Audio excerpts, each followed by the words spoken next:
Hadirin yang dimuliakan Allah Subhanahu wa Ta'ala, ketika Allah menurunkan al-haq, kebenaran, pada saat yang bersamaan Allah juga telah menciptakan al-batil, kebatilan, melalui salah satu ciptaannya, Iblis laknatullah alaih. Allah adalah zat yang maha benar dan sumber dari seluruh kebenaran. Maka Iblis merupakan salah satu tanda kebesaran Allah yang mencipta makhluk yang penuh dengan hawa nafsu dan lebih banyak condong kepada kebatilan daripada kebenaran. Demikianlah ketika Adam alaihissalam diturunkan di muka bumi dengan tugas pokok untuk mengelola dan memakmurkan bumi ini, sehingga Allah nyatakan kepada para malaikatnya, inni ja'ilun fil ardi khalifah. Sesungguhnya aku, kata Allah, akan mencipta di muka bumi seorang khalifah. Qalu ataj'alu fiha man yufsid fiha wa yasfiku dima wa nahnu nusabbihu bihamdik wa nuqaddisu lak. Qala inni a'lamu ma la ta'lamun. Malaikat keberatan karena dalam pemahaman mereka akan tercipta makhluk yang penuh dengan kemaksiatan dan kemungkaran di muka bumi ini, di mana mereka lebih banyak merusak daripada membawa kebaikan dan kemanfaatan. Lalu Allah katakan, aku lebih tahu apa-apa yang kalian tidak ketahui. Hadirin yang dimuliakan Allah Subhanahu wa Ta'ala, lalu Allah menurunkan Adam alaihissalam berserta istrinya di muka bumi, dan turun pula lah Iblis laknatullah, di mana dia tahu bahwa dia harus punya pengikut, jika tidak dia akan masuk neraka sendiri. Maka bekerjalah dia dengan keras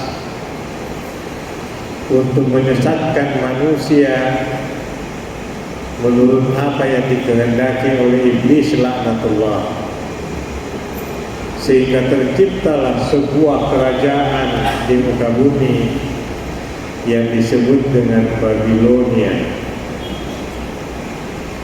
Orang-orang ketika itu, bahkan pada masa generasi pertama dari anak cucu Adam alaihissalam, itu sudah terjadi satu kemungkaran dalam bentuk pembunuhan antara satu dengan yang lain dari anak cucu Adam alaihissalam. Tapi Allah menghibur Adam alaihissalam dengan mengangkat salah satu anaknya menjadi Rasul Allah, yaitu Nabiullah Sid alaihissalam, dari anak yang ketiga dari anak Adam alaihissalam. Kenapa? Karena ketika terjadi pembunuhan antara anak Adam, maka yang terjadi dari keturunan mereka adalah kemungkaran dan kemaksiatan. Ditambah lagi usia manusia ketika itu bukan 10 dan 100 tahun. Tadi usia manusia ketika itu sampai ribuan tahun. Diutusnya Nabi Sid adalah dalam rangka meluruskan manhajul hayat, pedoman hidup manusia, agar manusia hanya mengabdi kepada Rabb-Nya Allah Subhanahu wa Ta'ala. Namun kekuatan orang-orang yang memiliki ilmu sihir dan pelaku kemungkaran ketika itu agak sulit terkendali, sangat sulit terkendali ketika itu, karena mereka menguasai hampir seluruh lini hidup, sehingga budaya yang ada adalah budaya maksiat. Zina itu sesuatu yang biasa, selama suka sama suka, maka itu bisa menjadi sesuatu yang dilegalkan. Perintah Allah menjadi terpinggirkan, sehingga Allah mengutus Rasulnya berikutnya, yaitu Idris alaihissalam. Demikian seterusnya sampai pada masa Nabi Nuh, dan kemaksiatan semakin merajalela. Orang yang tunduk kepada Allah Subhanahu wa Ta'ala hanya hitung jari. Kurang dari 100 orang, ada yang mengatakan lebih 80 orang, dan itulah orang yang beriman dari pengikut Nabi Nuh alaihissalam. Lalu kemudian karena kemaksiatan dan kemungkaran tidak terkendali lagi, maka Nabi Nuh berdoa kepada Allah, Rabbi la tadar alal ardi minal kafirina dayyara, innaka in tadarhum yudillu ibadak wa la yalidu illa fajiran kafar. Ya Allah, jangan Engkau sisakan lagi orang kafir merajalela di muka bumi ini. Binasakan semua ya Allah, karena kalaupun Engkau menyisakan, yang terlahir dari sulbi mereka adalah orang-orang yang maksiat dan penuh kemaksiatan. Enggak ada lagi kesolehan dari mereka. Pengaduan Nabi Nuh kepada Allah. Maka Nabi Nuh diperintahkan membuat perahu untuk menyelamatkan orang yang beriman, dan bumi ini kembali ditenggelamkan oleh Allah, sehingga tidak ada satupun yang tersisa kecuali beberapa orang yang beriman dari umat Nabi Nuh. Hadirin yang dimuliakan Allah Subhanahu wa Ta'ala, ketika itu orang kafir sudah bersih. Lalu berturut-turut para nabi dari kaum Ad, kaum Samud juga sama. Ketika mereka sudah kuat dan mereka sudah sombong, tidak tunduk lagi kepada Rabb-Nya, kaum itu dibinasakan lagi oleh Allah dengan angin siang dan malam selama 8 hari 7 malam. Kaum Samud juga sama, yang mampu memindahkan gunung begitu kuatnya, juga dibinasakan oleh Allah. Tersisa lagi orang beriman. Seiring berjalannya waktu, kembali lagi komunitas kekufuran ini menjadi solid dan kuat dan tidak terkendali lagi. Diutus lagi para rasul dan mereka kembali dibinasakan. Itulah yang terus terjadi, pergulatan antara kebenaran dan kebatilan akan terus terjadi sampai akhir zaman. Tapi Allah bukan melihat hasil akhir, tapi proses dari setiap orang yang berjuang mengajak kepada tauhidullah. Inilah yang menjadi penilaian di sisi Allah Subhanahu wa Ta'ala. Hadirin yang dimuliakan Allah, demikian seterusnya. Lalu sampai pada umat Nabi Muhammad sallallahu alaihi wasallam, sebagaimana yang kita pahami, kemusyrikan dan kekufuran luar biasa. dan oleh Rasulullah berhasil dibendung dan memenangkan tauhid la ilaha illallah ketika itu. Lalu muncullah pemikiran dari orang-orang yang benci kepada Islam untuk menghancurkan Islam. Maka lahirlah yang disebut dengan perang salib pada abad yang akhir abad ke-5 atau di awal abad yang ke-6. Hadirin yang dimuliakan Allah Subhanahu wa taala. 2 abad lamanya perang salib itu dirancang sedemikian rupa oleh non-Islam dalam rangka merusak Islam.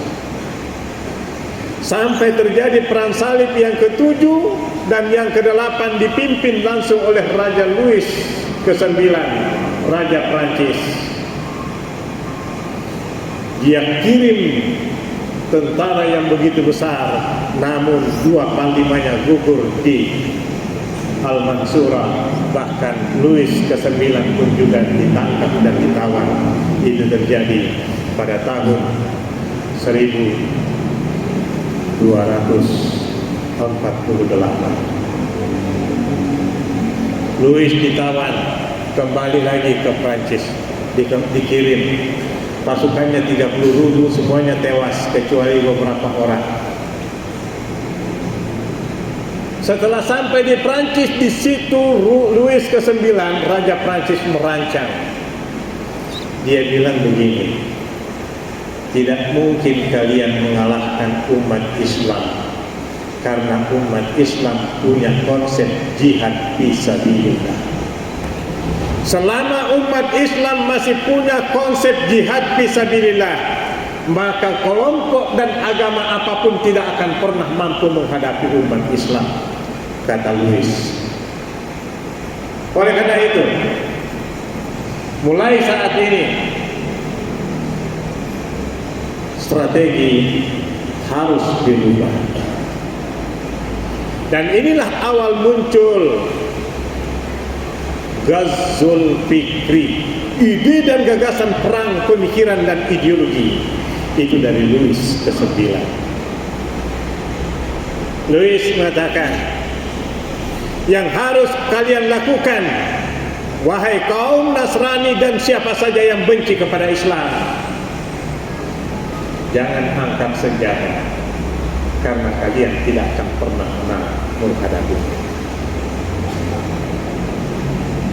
Tapi yang harus kalian lakukan adalah pecah belah umat Islam. Buat umat Islam itu berantem, ribut antar sesama mereka, dan buat jarak antara mereka itu lebar selebar-lebarnya. Dan ketika terjadi jarak antara sesama muslim, disitulah kalian masuk menjadi aktor utama di tengah umat Islam. Caranya gampang, kata Louis. Caranya gampang. Angkat sekelompok umat Islam, dimanja, difasilitasi oleh kalian, memiliki posisi-posisi strategis, dan mereka diminabobokkan dengan materi, dengan uang pada saat yang bersamaan sekelompok umat Islam kelaparan. Dengan demikian, yang kelaparan itu akan benci kepada yang foya-foya dari umat Islam itu sendiri. Angkat sekelompok umat Islam jadi komisaris BUMN, yang lainnya cuekin aja, biar dia susah. Yang susah akan cemburu dan iri kepada yang menempati posisi-posisi strategis, kata Louis.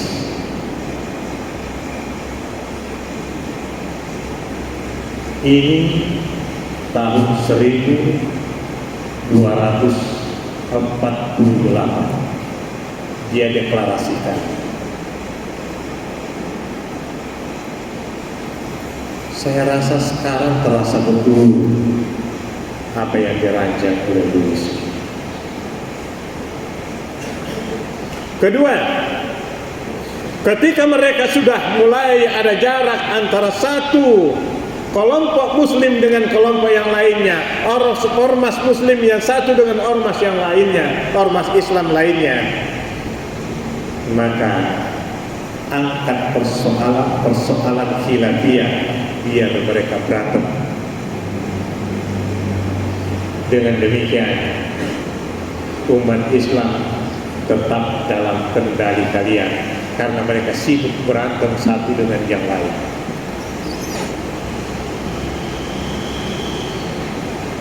Itu nomor satu, kata Lewis. Kedua, kata Lewis, jangan biarkan ada tokoh umat Islam yang soleh. Ya, jangan biarkan ada tokoh umat Islam yang soleh muncul sebagai figur pemimpin. Jika ada tokoh muslim yang soleh muncul sebagai figur pemimpin, maka secepatnya kalian menghancurkan namanya. Maka lahirlah buzzer.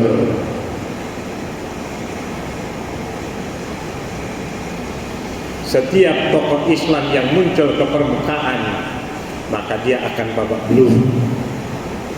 Habisi dia itu, kata Lewis. Yang berbicara duit, dan mereka kelaparan.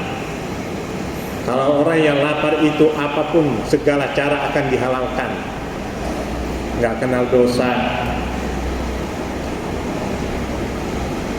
Hancurkan nama setiap pemimpin Islam yang baik. Dengan demikian, setiap pemimpin muslim jauh dari umatnya, karena mereka dimusuhi, dibenci oleh orang Islam itu sendiri. Karena yang umat Islam tahu di media sosial, oh ini jelek begini dan begitu, semua kekurangan dan aibnya dibongkar.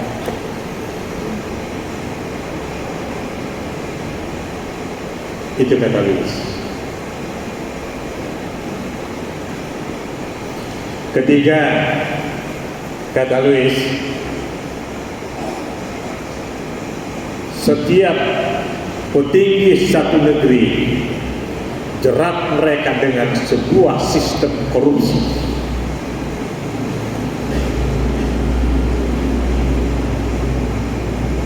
Berikan mereka umpan-umpan yang besar, yang menggiurkan, sehingga mereka semua makan makanan yang haram.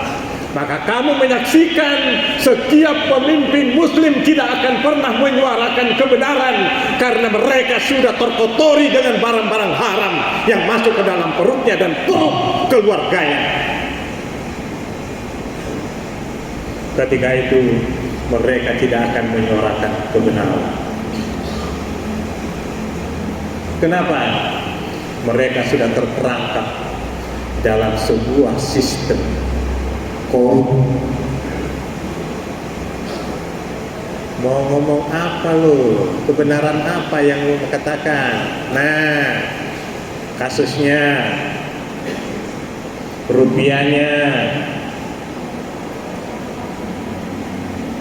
maka mereka tidak akan bisa berkutik. Dengan demikian, seluruh pengambil kebijakan tetap berada dalam kendali kalian. Kata Lewis. Ini kita sedang membaca rancangan awal dari Ghazul Fikri yang pertama kali digagas oleh Raja Prancis Louis ke-9. Keempat, jangan biarkan para keamanan negara itu punya nasionalisme. Karena kalau mereka punya nasionalisme, mereka bisa melakukan perlawanan. Oleh karena itu, cairkan nasionalisme mereka dan buat setiap keamanan negara itu bergantung kepada kalian. Ketika itu kalian akan menyaksikan antara anak negeri dibantai oleh sesama anak negeri, oleh anak bangsa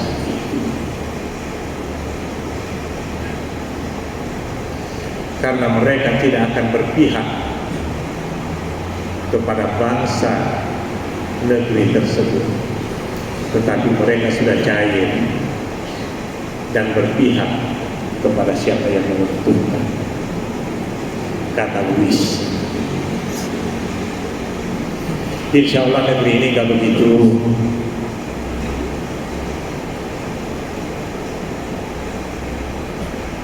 Dan berikutnya kata Luis, kalau memang bisa dimurtadkan, kenapa enggak? Hadirin yang dimuliakan Allah Subhanahu wa taala. Oleh karena itu, ini perlu disadari oleh kita untuk tidak terjebak dalam sebuah sistem yang dibangun oleh mereka yang ingin merusak negeri kita sendiri. Walhamdulillah. Barakallahu li wa lakum bil Qur'anil azim wa nafa'ani wa iyyakum ma fihi minal ayati wa dzikril hakim. Aqulu qawli hadza wa astaghfiruh innahu huwas samiul alim.